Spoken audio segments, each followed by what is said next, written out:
Sekarang ini orang sudah pada faham bahwa zamannya zaman digital, sehingga mereka yang punya berbagai macam kegiatan terkadang ada yang dikonten, ada yang divideokan lalu disebar di media berupa YouTube, Facebook, TikTok, dan lain sebagainya. Mereka di samping bagian daripada memberikan sesuatu edukasi kepada masyarakat dan yang akan mendapatkan satu balasan, satu hadiah kalau mereka konsisten dalam bermedia, mereka konsisten di dalam menge-share video-video yang dibuatnya, maka video tersebut akan ada hasilnya. Sehingga orang bilang ada bonus daripada media-media tersebut. Jauh daripada itu, ibu bapak sekalian, Islam adalah agama yang selalu mengajarkan kebaikan kepada kita. Orang yang konsisten di dalam berbuat baik tentu ada balasannya. Orang yang terus membuat dirinya di dalam kebaikan-kebaikan tentu ada balasannya. Bahkan orang yang terus berbuat keburukan demi keburukan juga ada balasannya. Dan yang mendapatkan berbagai macam hadiah daripada kebaikan tersebut adalah orang yang konsisten. Balasannya tidak hanya kebaikannya, tapi konsisten di dalam mengamalkan kebaikan tersebut. Satu sisi kebaikannya mendapatkan balasan dari Allah Subhanahu wa taala, ada hadiah dari Allah dan itu berlipat ganda. Kebaikannya saja dilipat gandakan oleh Allah dan di dalamnya ada balasan konsistennya di dalam mengamalkan kebaikan. Lalu siapa yang senantiasa melakukan konsisten, yang melakukan kebaikan, yang mendekatkan diri kepada Allah Subhanahu wa taala, maka mereka akan mendapatkan hadiah, pengakuan bukan hanya dari medianya, bukan hanya pengakuan dari orang-orang di sekitarnya, tapi pengakuan dari Allah Subhanahu wa taala di dunia sampai akhirat. Oleh karena itu, ibu bapak yang dimuliakan Allah Subhanahu wa taala, pada kesempatan kali ini kita akan membaca sebuah hadis dari baginda Rasulullah sallallahu alaihi wasallam. Wa an Abi Dzar radhiyallahu qala, dari Abu Dzar, semoga Allah Subhanahu wa taala meridhoinya, berkata, qala Rasulullah sallallahu alaihi wasallam, bersabda Rasulullah sallallahu alaihi wasallam, yaqulullahu azza wa jalla, berfirman Allah azza wa jalla, man jaa bil hasanati, siapa orang yang mendatangkan satu kebaikan, siapa orang yang berbuat satu kebaikan, falahu asyru amsalihha au azid, maka baginya 10 kebaikan atau ditambah oleh Allah Subhanahu wa taala. Ibu bapak sekalian, ini hadisnya hadis qudsi. Yang hadis qudsi itu dalam penjelasan para ulama, maknanya dari Allah, redaksinya dari baginda Rasulullah sallallahu alaihi wasallam. Sementara kalau hadis nabawi, maknanya dari Nabi, redaksinya juga dari Nabi. Tapi itu bagian daripada wahyu yang diwahyukan oleh Allah.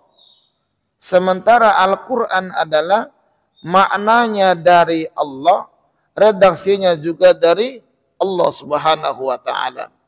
Maka hadis ini adalah hadis qudsi yang maknanya dari Allah dan redaksinya dari baginda Rasulullah sallallahu alaihi wasallam. Rasulullah menyampaikan firman Allah Subhanahu wa taala kepada kita berupa hadis qudsi. Apa kata Allah? Man jaa'a bil hasanati falahu asyru amsalha au azid. Siapa orang yang mendatangkan satu kebaikan, siapa orang yang mengerjakan satu kebaikan, maka baginya adalah falahu asyru amsalha, maka baginya 10 kebaikan balasan dari Allah, au azid, atau lebih daripada 10 kebaikan tersebut bagi orang yang berbuat baik. Ibu bapak sekalian, subuh kali ini kita sudah berbuat baik dan balasannya dari Allah berupa 10 kebaikan dari satu kebaikannya. Kita bangun subuh, ada yang sudah sholat tahajud, itu kebaikan tuh.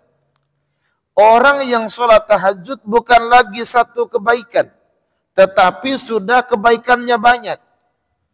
Bangun tidur dia sudah berdoa kepada Allah Subhanahu wa taala, sudah memuji Allah Subhanahu wa taala, lalu menuju kamar mandi.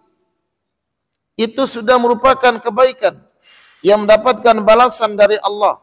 Lalu kita mengambil air wudu, itu kebaikan yang dibalas oleh Allah Subhanahu wa taala. Lalu kita sholat, ada yang sholat tahajud, ada yang sholat witir, ada yang sholat sunnah-sunnah yang lain. Sebelum kita melaksanakan sholat subuh, bangun kita tersebut demi kebaikan yang sudah kita lakukan, dan kalau kebaikan-kebaikan tersebut dibalas oleh Allah Subhanahu wa taala, satunya menjadi 10 kebaikan. Sudah berapa kebaikan kita dari hadis ini jemaah sekalian? Kita sholat subuh tuh, dari bangun subuh tadi kita belum berbuat dosa kan? Semoga kita belum berbuat dosa. Lalu kita lanjutkan dengan sholat subuh. Kita start dari rumah kita menuju masjid. Ada yang dalam keadaan sudah mengambil air wudhu.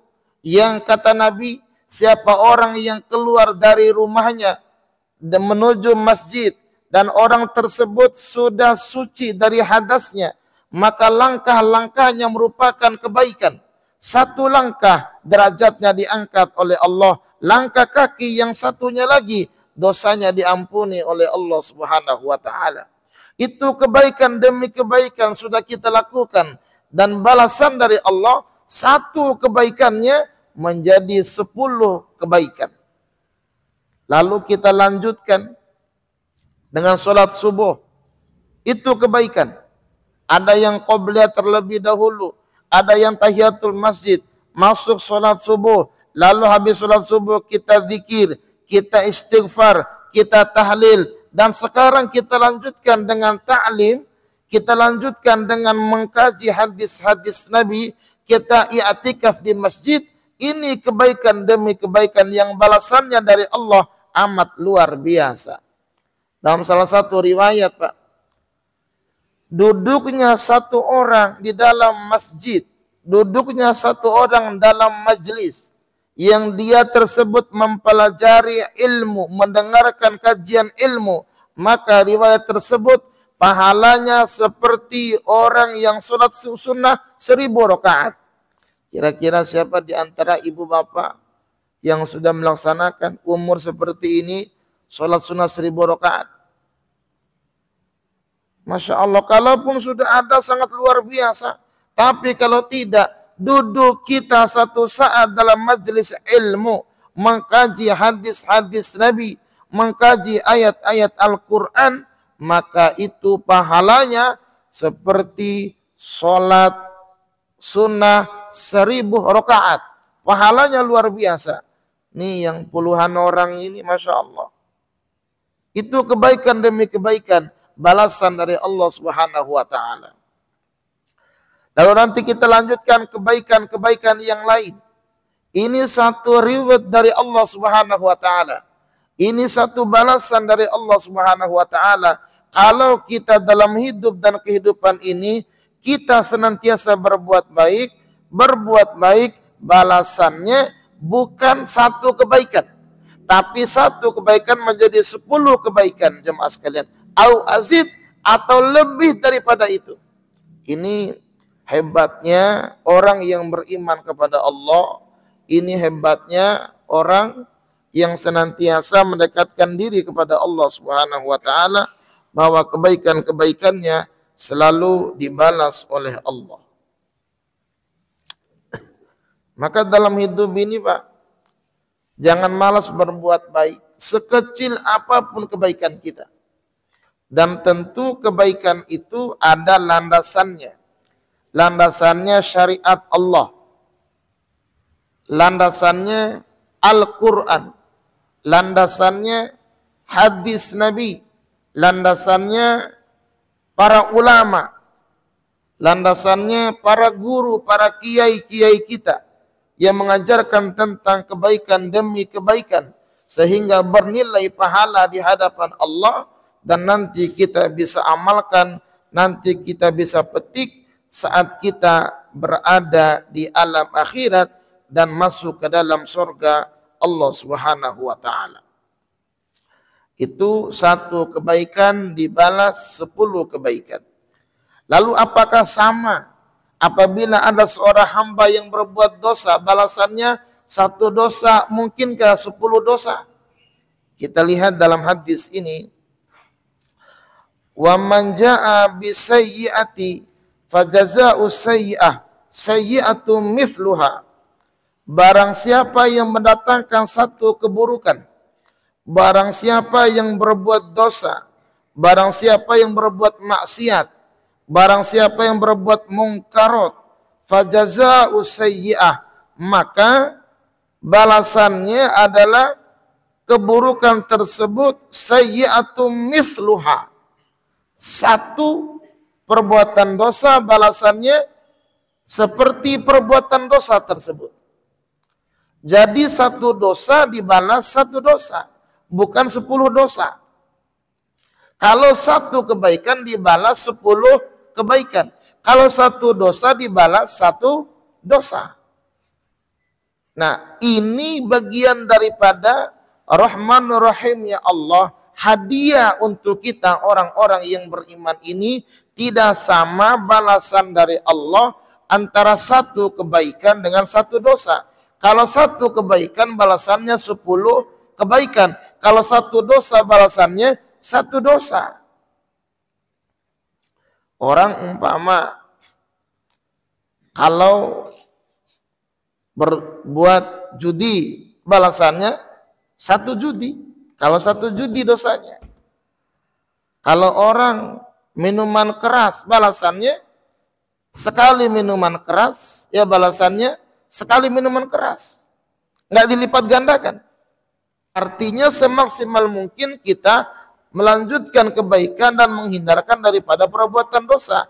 Sama seperti orang yang bikin video tadi, kalau dia konsisten dalam membuat video, dia nge-share di medianya, semakin dia membuat video, nanti lama-lama akan naik rating daripada medianya dan mendapatkan balasan berupa orang-orang yang menonton di sekitarnya dan hadiah daripada pemilik medianya. Sementara kalau kita kurang daripada nge-share videonya, ya nggak naik-naik videonya. Artinya konsisten kita berbuat baik, akan naik kebaikan kita, banyak balasannya. Kalau kita kurangin, ya nggak dapat. Apalagi kalau kita melanggar daripada aturan media, nanti akan kena banned YouTube-nya, kena banned Facebook-nya. Demikian juga TikTok-nya. Kalau melanggar, langsung dihukum tuh. Nah, ini bagian daripada contoh saat ini jemaah sekalian, yang orang-orang sedang mengartikan dalam hidup dan kehidupan ini bagian daripada yang telah lama diajarkan oleh Islam, yang telah lama diajarkan oleh Al-Quran, oleh hadis-hadis Nabi, bahwa kebaikan-kebaikan itu akan ada balasannya dari Allah Subhanahu wa taala, maka teruslah berbuat baik, tingkatkan kebaikan-kebaikannya. Ibu bapak sekalian, aufir, atau Allah akan mengampuninya. Hadis ini Allah tidak menghapus kebaikan. Yang ada justru Allah akan membalas kebaikan atau Allah akan menambah balasannya. Artinya bukan lagi 1/10, tetapi berlipat-lipat. Tetapi dalam urusan perbuatan dosa, 1 dosa, 1 balasannya atau Allah yang akan mengampuninya. Kelanjutan daripada hadis ini, wa man taqarraba anni shibran taqarrabtu minhu dhira'an. Siapa orang yang mendekat kepadaku shibron, 1 jengkal, sejengkal, seperti ini Pak. Jadi datang menghampiri Allah sejengkal. Ini kita hari ini sudah berapa jengkal kita datang menghampiri Allah ini. Jadi kalau ada orang yang datang menghampiri Allah Subhanahu wa taala, yang mendekatkan diri kepada Allah Subhanahu wa taala 1 jengkal jaraknya atau langkahnya, maka Allah Subhanahu wa taala akan mendekatnya dhira'an. Dhira'an itu sehasta. Segini Pak. Sehasta. Ini kira-kira kedekatan tersebut sudah kita rasakan atau belum dengan Allah? Bagaimana saat kita sujud? Bagaimana saat kita ruku? Bagaimana saat kita berjalan? Bagaimana saat kita di rumah? Bagaimana saat kita di pasar? Bagaimana saat kita di kantor? Kita merasa mendekati Allah atau tidak? Jadi semakin kita mendekati Allah, lebih daripada itu Allah dekat kepada kita. Wa man taqarraba minni dhira'an taqarrabtu minhu ba'a. Siapa orang yang mendekat kepadaku, kata Allah, sehasta Allah, aku lebih dekat kepadanya, kata Allah dalam hadis ini, sedepak. Jadi kalau sehasta, kalau sejengkal, Allah lebih dekat dengan sehasta. Kalau sehasta kita mendekati Allah, Allah menghampirin kita lebih cepat lagi seperti sedepak.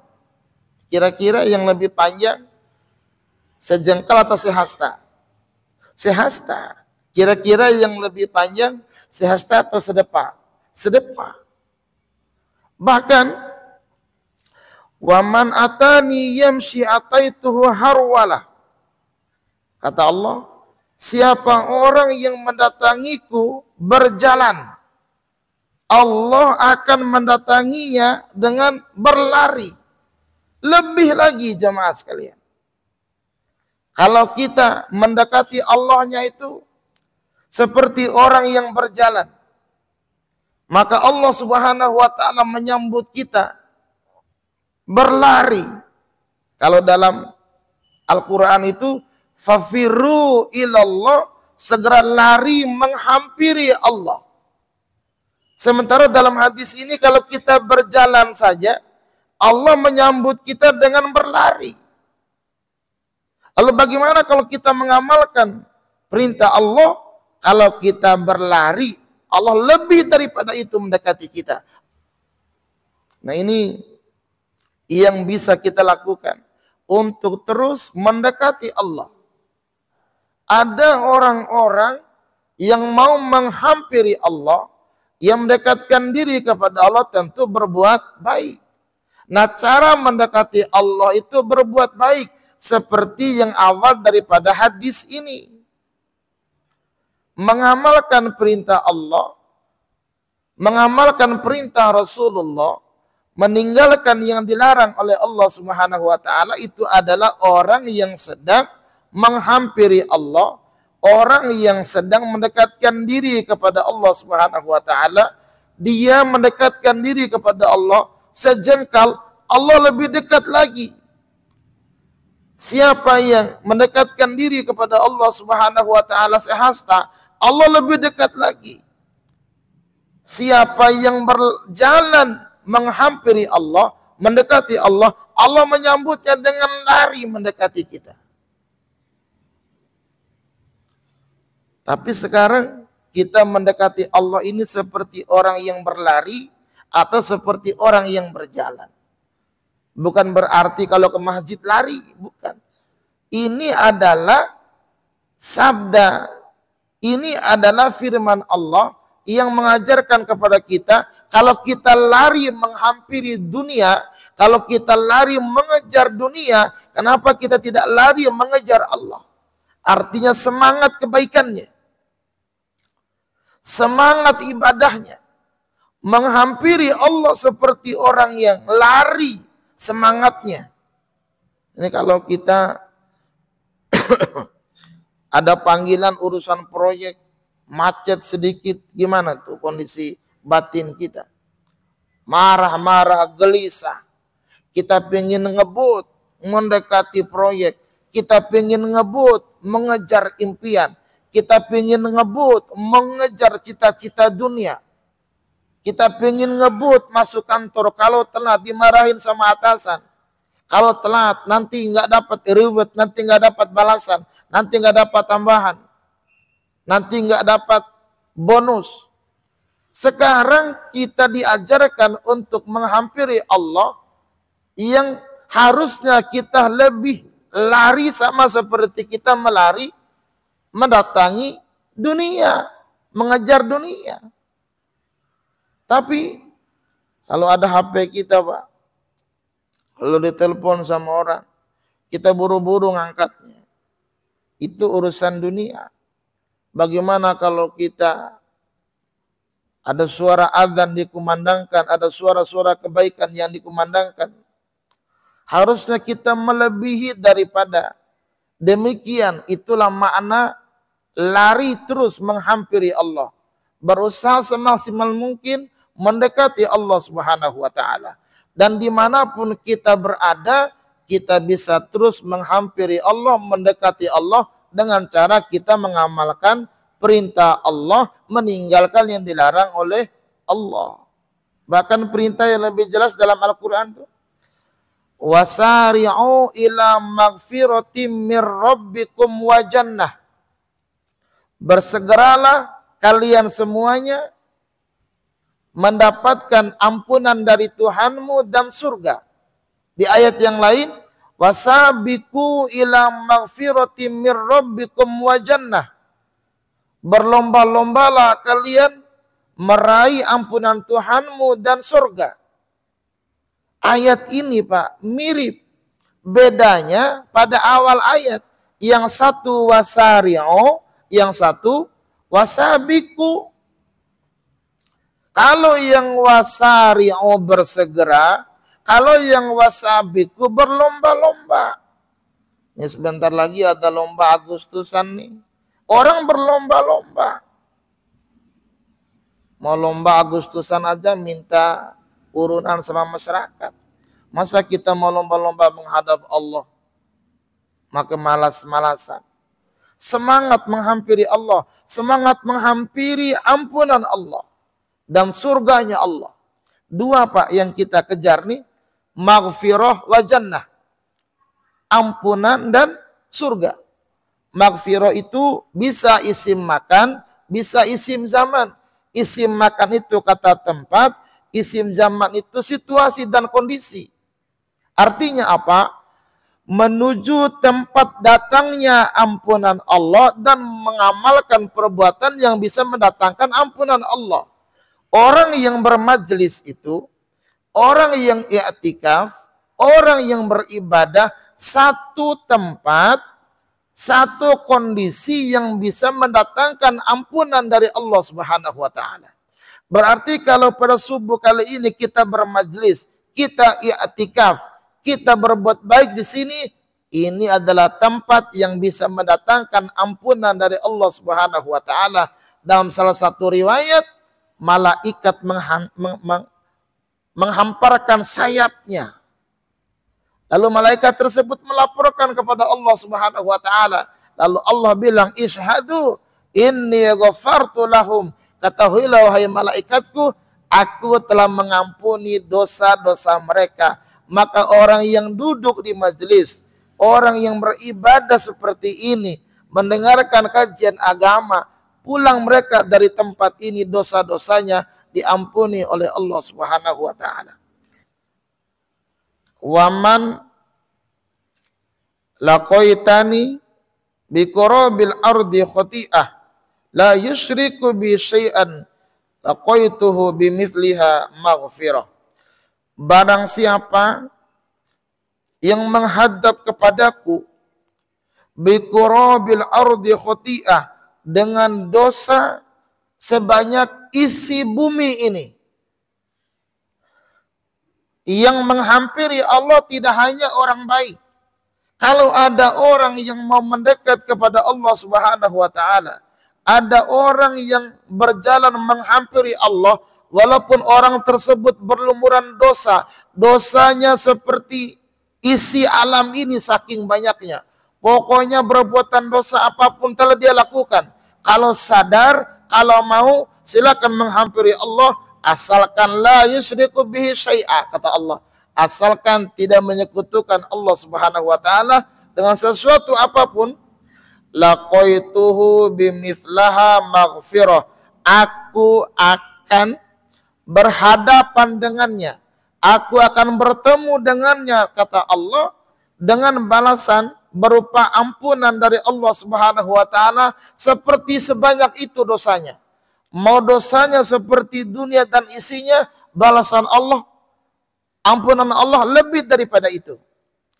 Asalkan mau datang menghampiri Allah. Terkadang orang bilang begini, jemaah sekalian, lo aja dah yang ke masjid, lo aja dah yang sholat, gua mah udah kepalang tanggung, gua mah udah orang yang paling berdosa sepertinya. Gua mah sepertinya orang yang sudah gak ada ampunan lagi. Ada orang bilang begitu, Pak. Udahlah biarin gua mah seperti ini aja hidup. Udahlah biarin gua mah maksiat seperti ini, udah kepalang tanggung. Udah malu gua sama orang. Padahal tuh kalau orang tersebut datang menghampiri Allah Subhanahu wa taala, mau dosa seperti apapun, sebanyak langit dan bumi ini, sebanyak isi langit dan bumi ini dosanya, Allah akan menemuinya dengan ampunan darinya seperti perbuatan dosa yang dia lakukan. Saking demikiannya ampunan dari Allah Subhanahu wa taala, jemaah sekalian.